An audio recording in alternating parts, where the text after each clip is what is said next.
Sou Paola Carosella, sou uma mulher que nasceu na Argentina, agora naturalizada brasileira, moro no Brasil há 22 anos, tenho 49 anos, uma filha, sou cozinheira, empresária, apresentadora, escritora, às vezes ativista, e o Quebrando Tabu me convidou para ler os comentários que vocês deixam para mim. Awani jefereje, awani, awajo, Odudua elejo, awani, awajo, Odudua elejo. Essa música é do Senhor do Universo, pedindo paz, saúde, caminho, prosperidade para todos. O que mais te encanta na culinária brasileira? A grandeza, a riqueza da culinária brasileira. É tão gigante, ela é tão rica, ela tem tanta história, tanta ancestralidade e tantas intervenções no meio do caminho que é um eterno estudar, um eterno descobrir. E o que mais me encanta também é como ela é interpretada nas mãos das pessoas. Eu gosto de ver, sobretudo, as mulheres brasileiras cozinhando. Sou muito fã. Oi, Paola, qual comida você não gosta? Cara, de comida, de comer, assim, de verdade, eu acho que eu como tudo. Mas eu não gosto de ultraprocessados, essas comidas que você adiciona água e viram alguma coisa. Isso não como de jeito nenhum. É muito importante que a gente saiba cozinhar algumas poucas coisas, porque senão a gente está à mercê da indústria e aí acaba se alimentando muito mal. Então, um arrozinho com uma manteiga, um leguminho assim grelhado rapidinho. Acho que tem muitas coisas que dá para fazer em 10 minutos e que são gostosas. Sinto que para nós que vivemos em grandes capitais, o fato de comer, ele ocupa um espaço muito pequeno e ele não nos impacta mais. Ele não nos une mais, ele não nos ensina mais e ele não traz muitas mais referências culturais, nem de tempo, nem de espaço, nem de história. E isso cria ainda mais uma alienação, né? Olha, quem vem primeiro no refogado, cebola ou alho, eu acho que esse alho está cortado muito pequeno e pode queimar, às vezes tem que pôr a cebola, e eu acho que não tem tanta regra assim, sabe? Eu acho que é o que faça mais sentido nesse momento. Lula com chuchu combina? Acho que combina muito bem nesse momento. Porque as combinações são essas, né? Tem muito a ver com o clima, tem muito a ver com o momento, tem muito a ver com os ingredientes que você tem. Às vezes são as únicas coisas que você tem e aí você tem que fazer que combine mesmo. Quando ela vai se concentrar apenas na cozinha, a função de toda mulher... vai catar coquinho. Quem é esse cara? Ele não existe. Qual é a função de toda mulher? A função de toda mulher é fazer o que ela quiser, e a gente faz muito bem, faz muitas coisas, muitas no mesmo tempo, e ainda tem tempo de sobra para ser feliz. Paola, você já foi subestimada na sua carreira por ser mulher? Quais desafios você teve que enfrentar pelo simples fato de ser mulher na sua profissão? Eu acho que na época onde eu comecei a cozinhar, não se falava tanto sobre isso, então eu não sabia se essa subestimação ou se essas pedras no caminho eram por eu ser mulher ou eram desafios que eu tinha que enfrentar de qualquer jeito pelo simples fato de estar lá querendo aprender algo. Quando eu decidi ser cozinheira, nenhum restaurante me aceitava por ser mulher. Então, só consegui um restaurante que me aceitasse lá em 1989, que era um restaurante que só trabalhava com mulheres. Aí depois eu conheci o chefe de cozinha, que era o Mala, e eu entendi porque ele só trabalhava com mulheres, porque eu acho que os caras teriam esfaqueado ele na cozinha facilmente. E depois foram se abrindo caminhos, porque foram mudando os tempos, mas no começo foi difícil que alguém me aceitasse para trabalhar na cozinha. Ninguém queria ter só uma mulher numa equipe de homens. O que fez você decidir ficar no Brasil? Quais as dores e delícias de viver aqui? Eu cheguei no Brasil em 2000, trabalhei o ano inteiro num restaurante. Em 99 perdi a minha mãe na Argentina e em 2001 perdi meu pai. E já fazia uns 8, 9 anos que eu cozinhava e foi um momento onde eu queria abrir um restaurante. Eu estava aqui no Brasil trabalhando e de alguma forma gostei da ideia do anonimato total, de poder, para alguém que perde os pais aos 27 anos, às vezes carregar com o peso disso e ter que ir explicando para todo mundo que te conhece, ou ver as caras dos outros de que tristeza. E eu acho que de alguma forma estar aqui no Brasil me acolheu de uma forma onde esse anonimato me dava total liberdade. Então, acho que esse foi o primeiro motivo. Depois eu fui conhecendo pessoas, depois eu fui fazendo amigos. Sempre foi difícil, por muito tempo foi muito difícil entender o Brasil. São Paulo é um lugar muito difícil de se entender. Demorei muito tempo para ter, de fato, amizades reais. Mas sempre teve algo que foi me fazendo ficar até que eu fui mais de uma pequena brasileira. Enfim, fui cada vez mais entrando dentro. E as dores e delícias de viver aqui, eu acho que são as dores e delícias do mundo, né? Das pessoas, da raça humana, da América Latina. Não se diferencia muito, né, das que eu me acostumei na Argentina. A miséria, a pobreza, a injustiça. Mas as delícias, as pessoas, a música, a cultura, a arte, as possibilidades, o que tem para fazer, tudo que dá para fazer, as lutas. Acho que essas, eu amo o Brasil. A rainha do Brasil tem muitos nomes: Guaipi, Castelinha, Maniva, Macamba, Macaxeira, Aipim, Mandioca. Se ela tivesse o poder de colocar um prato na mesa de cada brasileiro, qual seria e por quê? Cara, seria um prato colorido, que tivesse feijão, mandioca, milho, legumes, arroz, mas não seria o mesmo em todos os lugares do Brasil, porque o Brasil é um país gigante e que tem diferentes culturas, diferentes biomas, diferentes riquezas.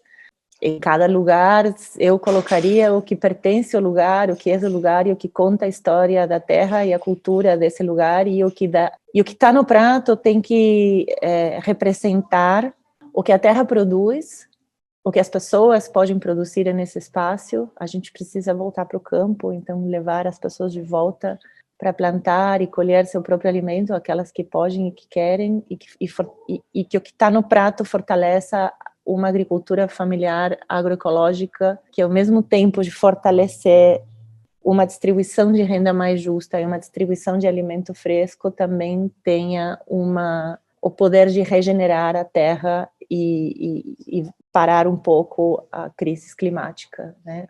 Tudo está no prato. Como ela se sente vendo o preço dos alimentos básicos? Como pensar em alimentação quando alimentos que deveriam ser acessíveis se tornaram minas de ouro no mercado? Na minha cidade, o tomate estava R$ 13,99 o quilo. Paguei 20 semana passada. E parabéns pelo posicionamento, Paula, é incrível. Muito obrigada. O preço dos alimentos é uma decisão política. Eles poderiam ser muito mais em conta. Sim, tem uma guerra.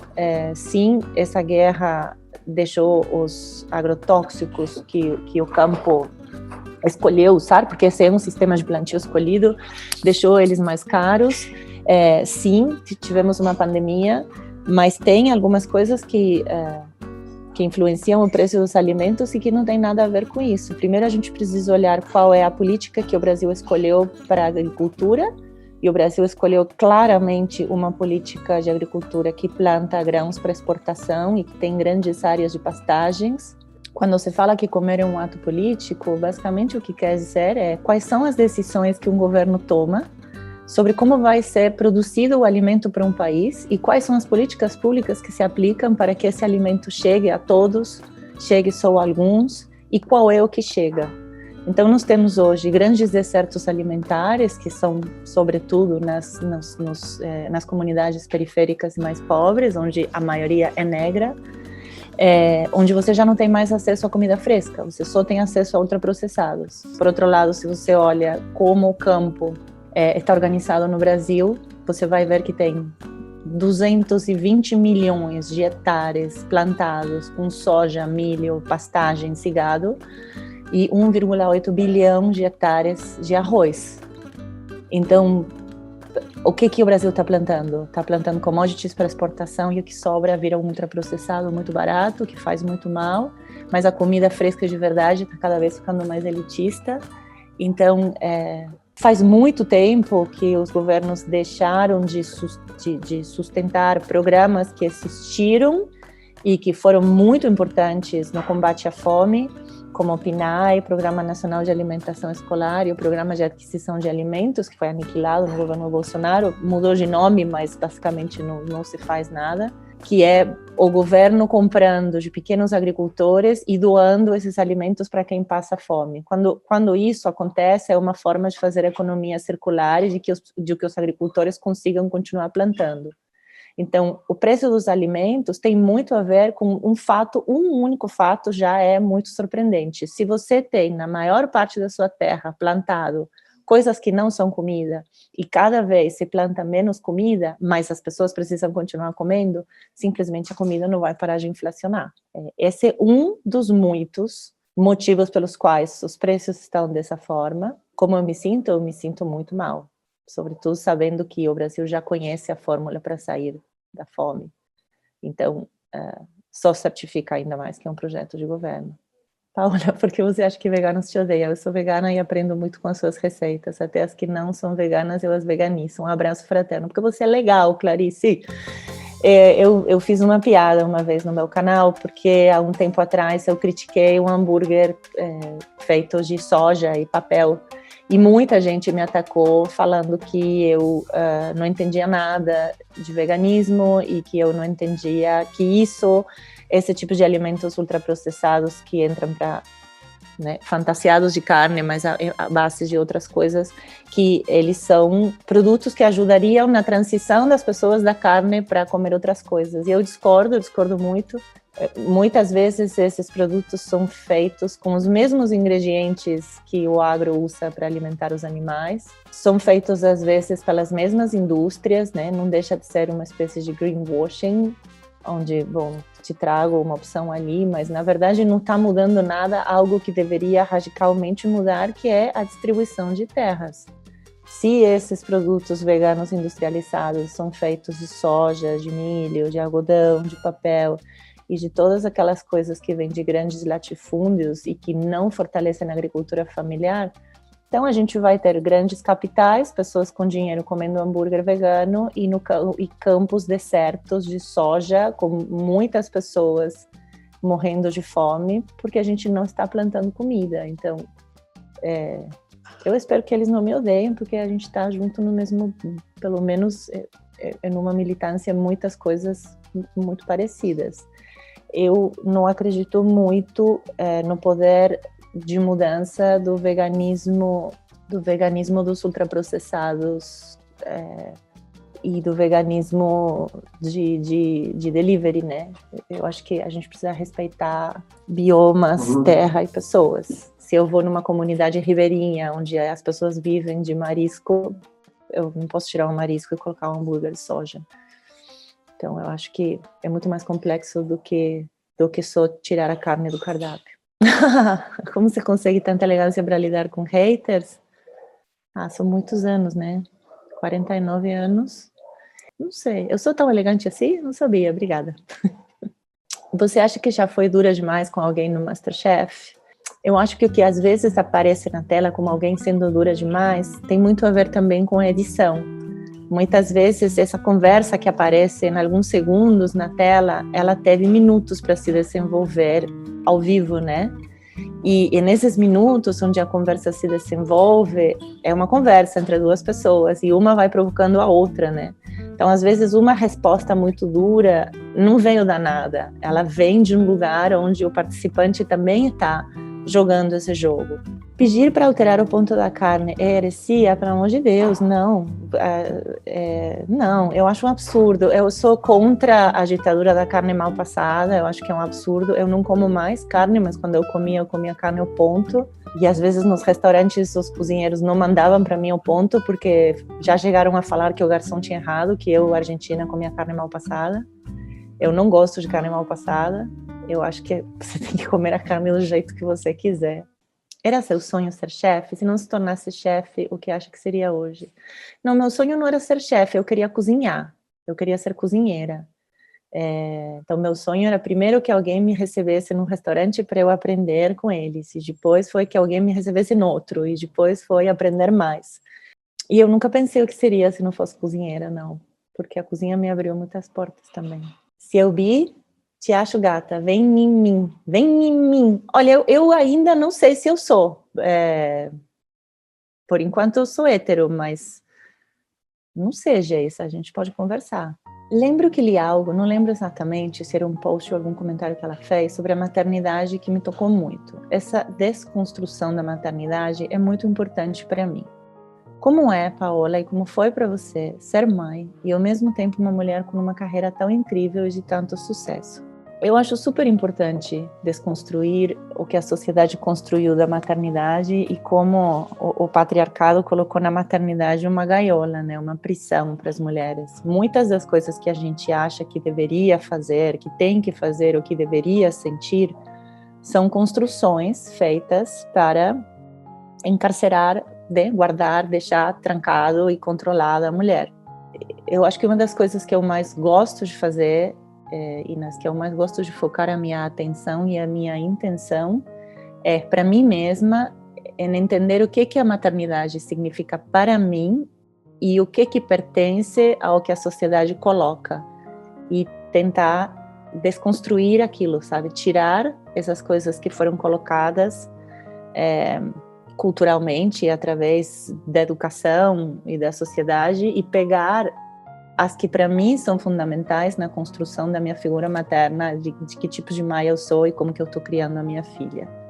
Eu fui mãe mais velha, eu fui mãe com 38 anos, tinha uma carreira construída, relativamente construída, na verdade eu não tinha nem começado na TV, mas como cozinheira eu já tinha muito tempo, e eu acho que deve ser muito difícil, muito difícil tentar construir uma carreira e ser mãe ao mesmo tempo, porque as mulheres não temos muito apoio, muita ajuda na construção da nossa carreira, né? Se temos um filho, é como que quem olha de fora entende que a nossa prioridade é cuidar dos filhos, não se apoia tanto a mulher para ela poder ter uma carreira, não se apoia tanto, não se apoia nada. Sobre saúde mental, como você cuida da sua terapia, Camila? Terapia, Nossa Senhora da Terapia, toda semana, desde os 6 anos.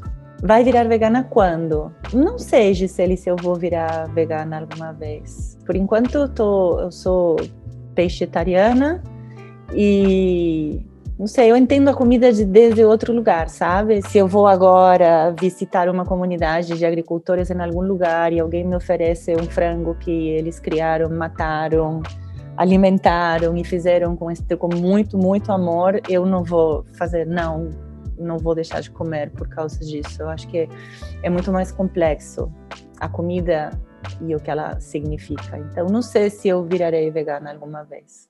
O que a Paola assiste no YouTube?